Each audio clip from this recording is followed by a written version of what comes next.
Siang hari itu setelah selesai mata kuliah, aku dan teman-temanku lanjut mengerjakan tugas bersama-sama.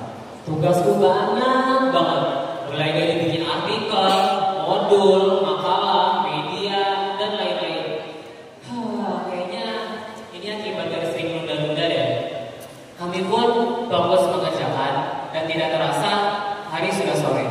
Dan satu persatu temanku pun mulai pulang. Mulai dari Arif, Rahman, Hairil, dan sebelum Iwan pulang, Iwan bilang kayak gini, Ron, jangan sampai lupa waktu dan ketiduran di kelas ya. Padahal dia sendiri sering ketiduran di kelas. Aku pun fokus kembali mengerjakan tugas tanpa peduli waktu. Sampai kok rasanya sepi banget. Aku melihat jam dan jam 11.49 malam. Kok bisa? Aku harus cepat-cepat keluar nih. Aku membuka pintu kelas dan kekunci. Oke, jangan panik. Ini pasti bolanya Arif nih. Kita coba pelan-pelan, siapa tahu bisa. Gak bisa. Aku melihat jendela dan mulai mengetok-ngetok ya. Tolong, siapapun tolong. Aku berharap masih ada orang di kampus atau enggak satpam lewat. Tolong. Tapi gak ada siapa-siapa. Kenapa aku berpikir ada orang yang masih di kampus jam segini? Aku menatap keluar jendela, menatap ruang gedung kampus yang kosong, dan aku bisa melihat peraturan diriku sendiri yang bersama. Kayaknya salah lihat ya. Aku melihat kursi, mendorongnya ke dekat jendela dan akhirnya keluar juga. Asalnya aku berdiri menatap lorong kampus yang panjang, sunyi banget, kayak lagi di kuburan. Aku pun berjalan di lorong yang sunyi itu. Lalu tiba-tiba lampu di depan tepat, dan di depan lampunya berkedip-kedip.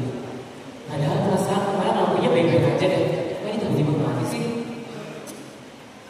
Gak bisa jadi lebih buruk lagi kan? Iya kan?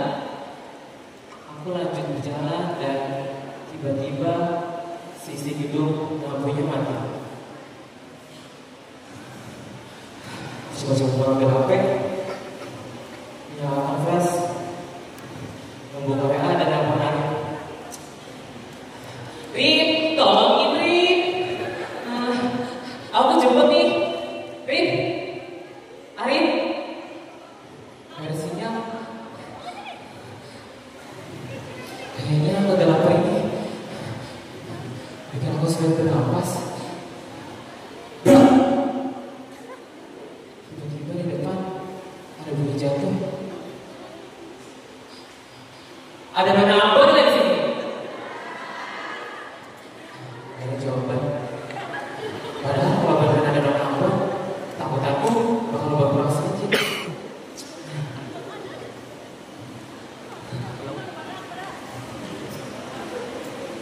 Aku berlari di lorong yang panjang ini. Kok panjang banget, gak ada akhirnya. Dan setiap langkah, suara kakiku menggaung di lorong yang segitu. Tak. Dan kok kayaknya ada langkah lain sih di belakangku. Tak. Waktu itu berhenti tepat di belakangku. Perlahan-lahan dan gak berani. Aku berlari sampai akhirnya keluar dari gedung kampus.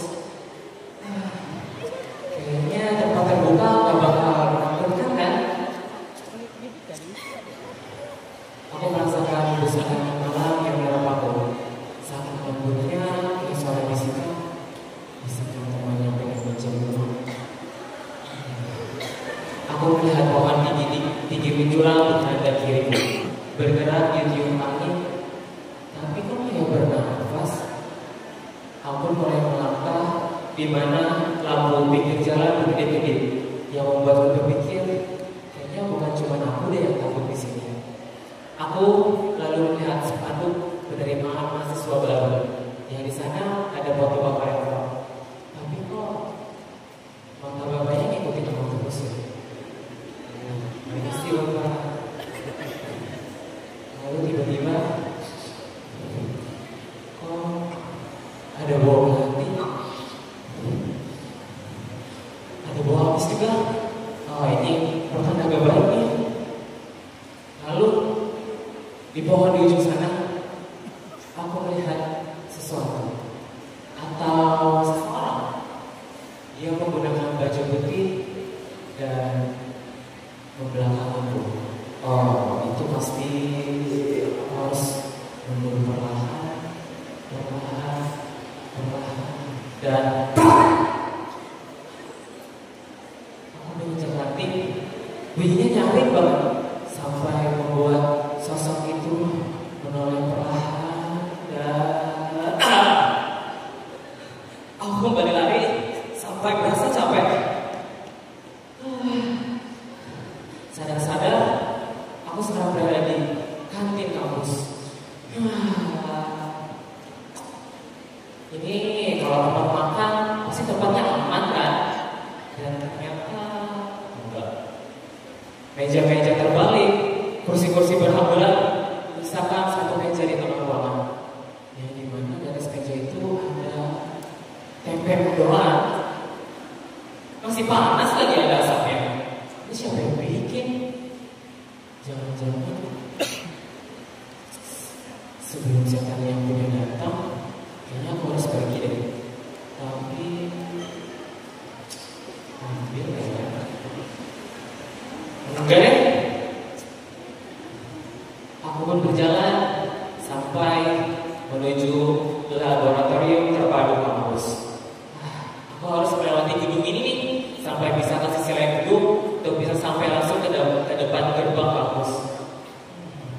Aku membuka gedung itu dan ternyata yang pertama kunci. Kayaknya di gedung aman lagi kan? Maksudku tidak ada tempat aman. Mau di luar, mau di gedung, semuanya menyeramkan. Dan ternyata di lantai satu ini adalah lab komputer, di mana di kanan dan kiriku berjejer komputer banyak, tapi semuanya mati. Lalu saat aku berjalan, tiba-tiba semua layar komputer menyala. Lalu saat aku perhatikan, kok setiap komputer membuka satu window yang menyala, menampilkan monitor CCTV dan itu aku. Lalu pas satpam, saat aku lagi ada sosok bayang hitam di belakangku. Aku mulai perlahan dan sumpah aku gak ngambil tempe mendoanya kok tadi. Aku lari tanpa sadar di mana aku sekarang. Aku naik kursi dan capek banget. Aku mau mengistirahatkan kakiku yang dari tadi sibuk berlari. Tapi kok kayak familiar banget nih bangku. Ini kan gedung teater. Enggak, aku harus keluar. Pintunya kunci lagi.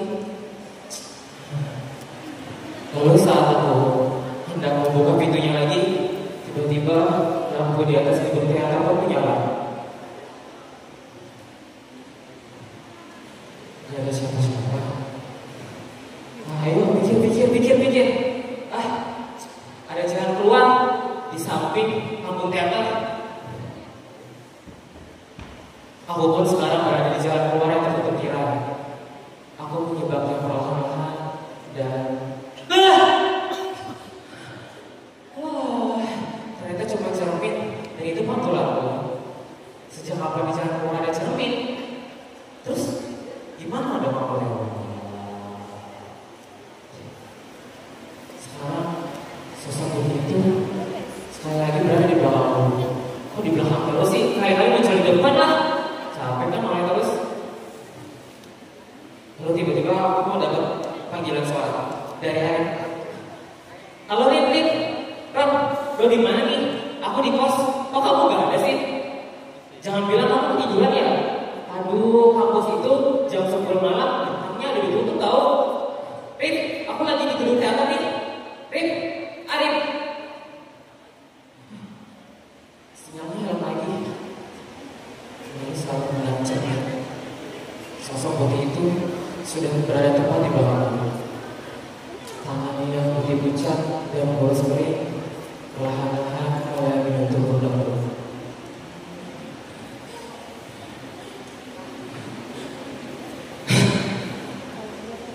Gak ada. Lalu setelah itu tiba-tiba pintu gedung teater terbuka. Aku harus cepat-cepat keluar nih. Lalu tiba-tiba bunyi langkah masuk, seolah memenuhi gedung teater, tapi gak ada wujudnya. Lalu saat aku dekat, pintu teater tertutup, meninggalkan aku sendirian di sini.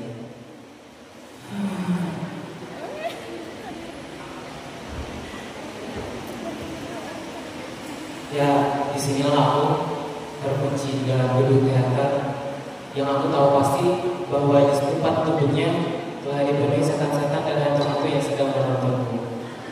Dan aku harap besok pagi saat kamu pulang gedung ini, aku masih hidup. Sekian, terima kasih.